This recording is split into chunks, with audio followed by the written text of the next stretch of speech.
Hello and greetings from the Hampton Roads Church in Virginia. My name is Ed Anton, this is my wife Deb, and together we serve in the campus ministry of this church. Greetings from Hampton Roads. God has been working powerfully in the Hampton Roads Church, which includes cities from Virginia Beach, Norfolk, Suffolk, Chesapeake, Hampton, Newport News, and other surrounding cities and counties. Recently we were able to host an event, the International Leadership Conference. A lot of people from our church worked very hard to make it a great event, and a great event it was. As people came in from all over the place, they were able to enjoy great times of encouragement, fellowship, inspiration, instruction, and more importantly, we were all able to get together face to face and work on the unity of our churches.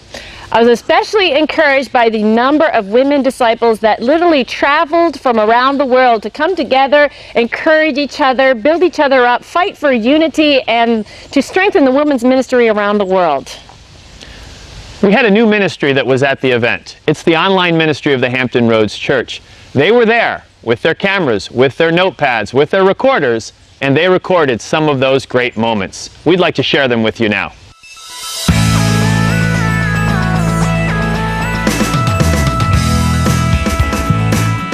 Always been my dream to see ILC organized in Hampton Roads since my first visit to Hampton Roads Church 3 years ago, and because I felt what the whole worldwide brotherhood need to see is a family, and we need to be a family. So I felt that it's so great that we can come together as a family, and I felt this is the best place where we can get a sense of family.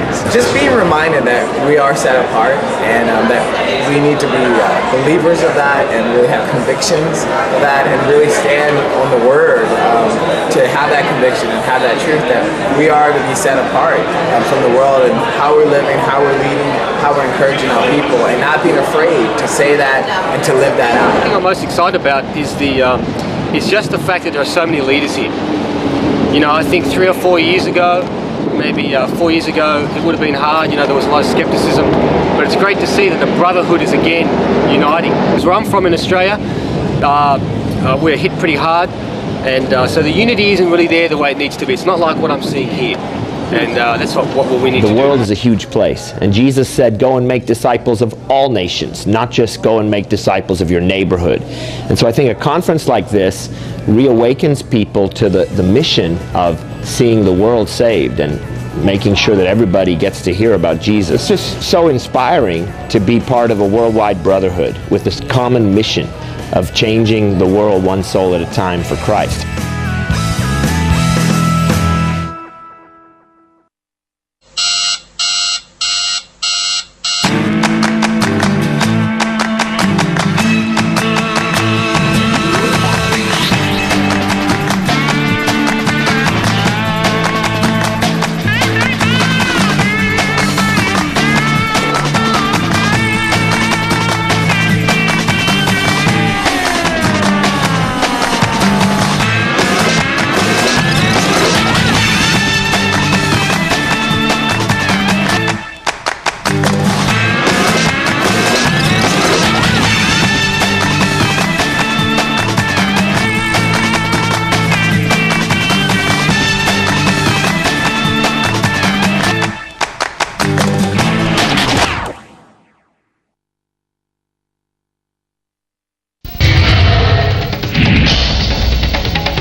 So many children in South Africa have lost parents to AIDS, and the numbers just continue to climb.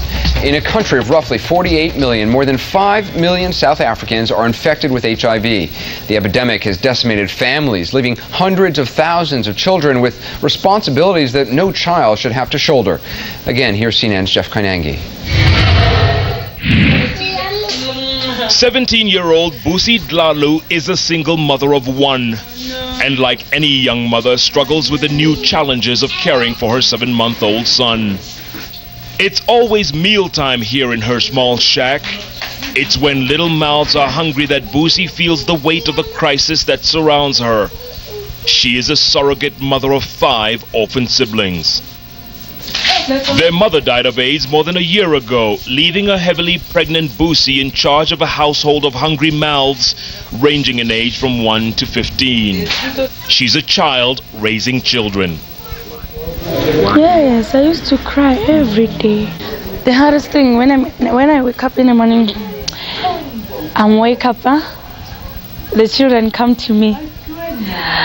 Hey, sis, we are hungry. Oh. No money for food, clothes, or even medicine. 2 of the children are HIV positive, 7-year-old Nelisiwe and 3-year-old Tulane. But as difficult as things may look, there does seem to be a ray of hope in the form of Hope Worldwide, a US-based NGO. Hope Worldwide provides monthly food rations to child-headed households in Soweto, as well as counseling and supervision. We're really overwhelmed by the issue of child-headed households and the needs of orphans. Right now in South Africa, there are about 5.5 million people that are living with HIV. We have over 1 million orphans due to HIV. By 2010, we may have 2.5 to 3 million orphans. Probably 1/5 of those will be child-headed households. Arten Weller says at the end of the day, organizations like Hope Worldwide can only do so much, and that the various communities ravaged by AIDS have to chip in to help save the children. Before that happens, Busi and many like her seem destined for a life of misery and misfortune as AIDS continues to wreak havoc here, reducing once thriving families into broken down households headed by children.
아들과 성령의 이름으로 모든 죄를 사함받는 세례를 베푸겠습니다. 아멘.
one? Like, are you searching for God at all? Maybe later on in life? Yeah, later on. Do you feel like when your friends interact with you, they're like, that's a woman of God? Or do you feel like you blend in? I don't want to say super ultra committed. I'm in church every single day, but what I do is I am in choir at church. Do you ever read the Bible? I used to. I kind of read the Beginner's Bible, which is kind of it just has a bunch of pictures and it's like really badly worded. It's the funniest thing you've ever read. Does it help you get closer to God? No. I should go like my father. Really? That's cool. Why is that? Because I'm a Christian. And I think Christianity is not about religion, basically, but it's about a relationship with God. We're not allowed to show support to anything that contradicts our Torah. And that would include even conservative and Reformed Judaism. We can embrace the Reformed Jews and the conservative Jews, but if a conservative Judaism program was doing what you're doing, we wouldn't be able to participate. You know, we just, you know, we're brothers because we're both, you know, created by God, full of man. But when it comes to such contrasting views, we have to step back. He's everywhere, basically. I don't really go to church, so you can't say church. And they also, you know, they have these Bible talks, I think Wednesdays and Thursdays here on campus, like around 12:30, so if you guys ever want to come check it out, that'd be really cool. So how do you feel like on a campus like this? Do you feel like you see Christians around here? I don't see Christians around here, and it's kind of topic. It's a topic that people avoid. Allen Real and Chevy. The film you are about to see represents a significant breakthrough in the advancing science of the motion picture.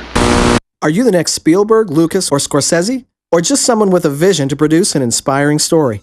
Use your creative talents to produce a video story and submit it to Disciples Today as part of our video contest. You can enter in categories of children's ministry, preteens, teens, campus, singles, marrieds, parenting, seniors, or any topic that inspires, informs, or connects. Winners in the campus category will be shown at the International Campus Ministers Conference in Boston in July. Others will be used in future Disciples Today editions and distributed around the world. Send your DVD or mini DV tape to Disciples Today, 708 Morris Court, Lombard, Illinois, 60148. Good luck, and we'll see you on the big screen.